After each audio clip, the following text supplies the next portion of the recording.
Hello everyone. Today we talk about how to fix the app of Shein. We will go to settings.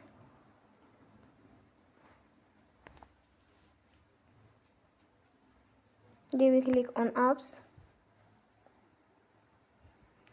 After that we will search the app Shein.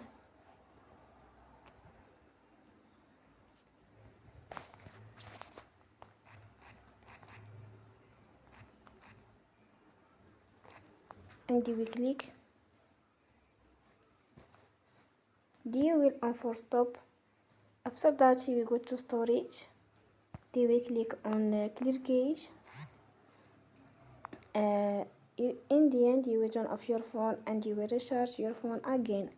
Don't forget to support us by like and subscribe. See you next time and thank you for watching.